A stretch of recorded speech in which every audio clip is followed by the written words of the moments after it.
Welcome to Have You Read It, the channel where we bring books to life, one summary at a time. Whether you're here for self-help, personal growth, or business inspiration, there's something for everyone. Today, we're diving into Gary Keller and Jay Papasan's The One Thing, the surprisingly simple truth behind extraordinary results. This book presents a powerful concept for achieving what you want in life and work, focusing on one thing at a time. It's easy to get caught up in the whirlwind of daily demands, feeling overwhelmed and underproductive. Keller and Papasan argue that the key to success lies not in doing more, but in doing less, specifically focusing your energy on the single most important thing. The book starts with a memorable scene from the movie City Slickers, where Curly, a seasoned cowboy, shares the secret of life with Mitch, a city slicker. Curly holds up one finger and says, "One thing, just one thing. You stick to that and everything else don't mean HT." This sets the stage for the entire book. Like Curly, the authors urge readers to identify their one thing, that single most important action that will make everything else easier or unnecessary. The book uses this analogy of dominoes. Just like toppling dominoes, success is built sequentially. You line up your priorities, find the lead domino, your one thing, and knock it down. This sets off a chain reaction, toppling successively larger dominoes and ultimately achieving extraordinary results. The authors share a personal anecdote about how this one-thing philosophy transformed their own company. When facing challenges, a coach advised the author, Gary Keller, to focus on finding 14 key people for specific positions. This narrow focus led to remarkable growth and success. They also give examples of how extraordinarily successful companies focus on one product or service they're most known for. Think KFC with its secret chicken recipe, or Starbucks with its coffee. Even Google, whose one thing is search, generates revenue through advertising made possible by its core service. Another critical idea is that success leaves clues.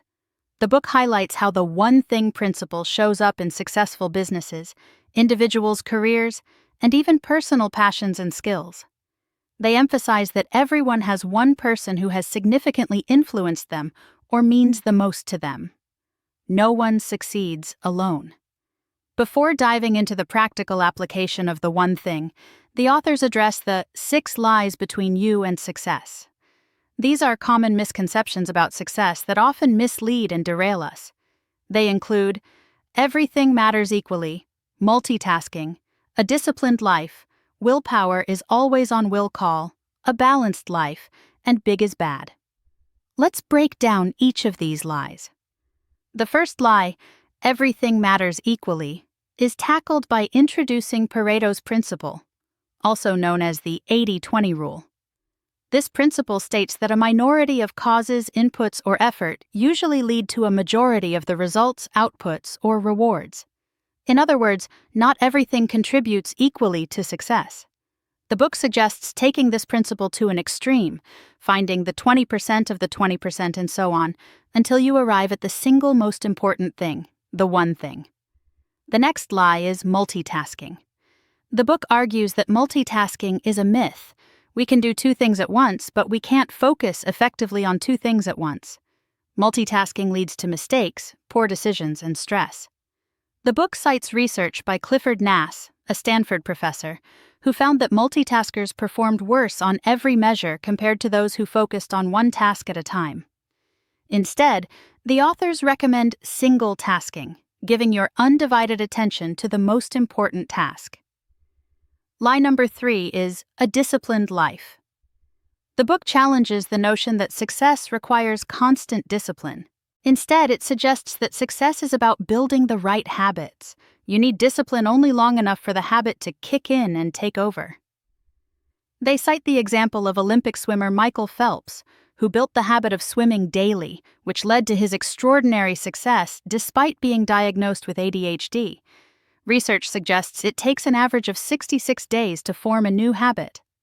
The fourth lie is willpower is always on will call. The book argues that willpower is a limited resource. It's like a muscle that gets tired with use and needs rest and refueling. The book cites the marshmallow test experiment with children, which showed that the ability to delay gratification, a form of willpower, was a strong predictor of future success. The authors advise prioritizing tasks that require high willpower early in the day when your willpower reserves are full. A balanced life is the fifth lie. The book states that the pursuit of perfect balance is a myth and a destructive one. Instead, it proposes the idea of counterbalance, where you give time to what matters most, understanding that other areas will inevitably be underserved. This is about prioritizing, not balancing. The final lie is big is bad. The authors argue that thinking big is essential for extraordinary results. They encourage readers to embrace big goals, asking big questions, and taking bold actions. They use the example of Sabir Bhatia, the creator of Hotmail, whose belief in thinking big led to his massive success. They also highlight the importance of a growth mindset, the belief in one's ability to learn and grow, which is crucial for achieving big goals. Having debunked these lies, the book moves on to the focusing question, which is the core tool for implementing the one thing. The question is, what's the one thing I can do such that, by doing it, everything else will be easier or unnecessary? This question has two applications. The big picture question, what's my one thing? For long-term goals, and the small focus question, what's my one thing right now? For daily tasks. The book emphasizes the importance of asking great questions. Great questions are big and specific.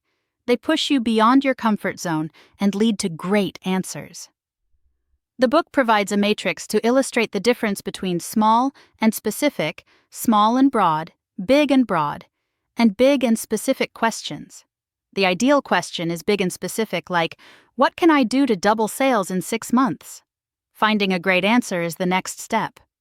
Answers fall into 3 categories: doable, within your current reach, stretch at the edge of your abilities, and possibility, beyond your current grasp. High achievers aim for possibility answers. These require research, benchmarking, identifying the current best, and trending, anticipating the future best. The book then introduces the success habit, which is making the focusing question a regular practice. The authors suggest using reminders, recruiting support, and applying the focusing question to all areas of life: spiritual life, physical health, personal life, key relationships, job, business, and finances. To achieve extraordinary results, the book emphasizes living with purpose, priority, and productivity. These are interconnected and form the foundation for success. Living with purpose means identifying your big why, the thing that drives you and gives your life meaning. The book uses the story of Ebenezer Scrooge from A Christmas Carol to illustrate the transformative power of purpose.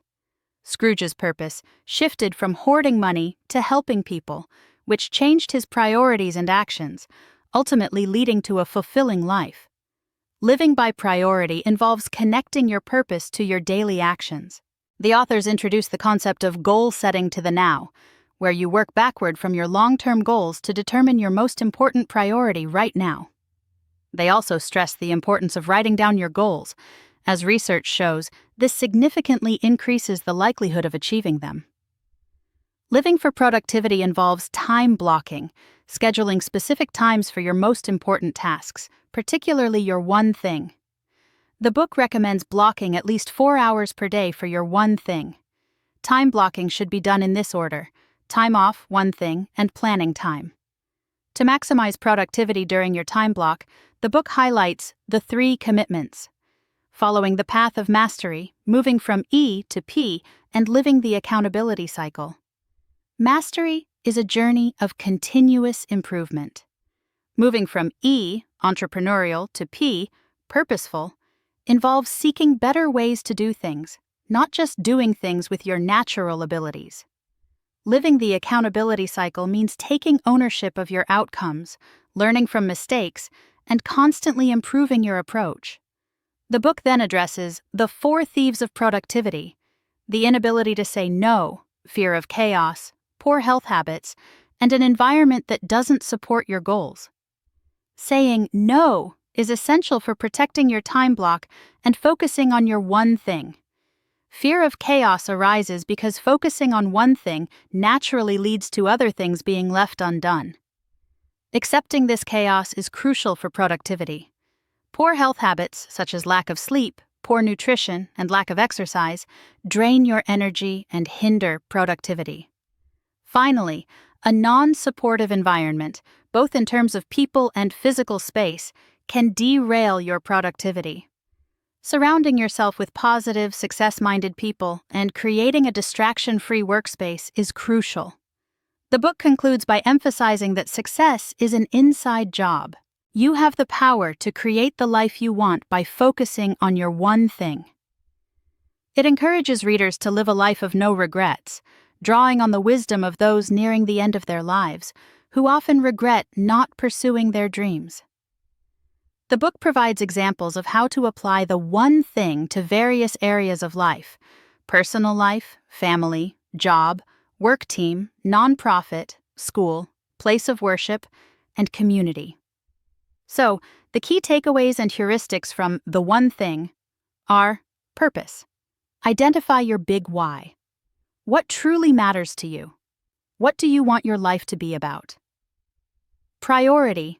Use goal setting to the now. Work backward from your long-term goals to determine your most important priority right now. Productivity. Time block your one thing. Schedule at least 4 hours per day for your most important work and protect that time block fiercely. Focusing. Question. Regularly ask yourself, what's the one thing I can do such that by doing it, everything else will be easier or unnecessary? The 3 commitments. Strive for mastery. Be purposeful in your approach and live the accountability cycle. Fight the 4 thieves. Learn to say no, accept chaos, manage your energy, and optimize your environment. No regrets. Live a life true to yourself and minimize your woulda, coulda, shouldas. Remember, success is an inside job. Start with yourself. Thanks for watching. Have you read it? Make sure to give this video a thumbs up and hit that subscribe button so you never miss our next book dive.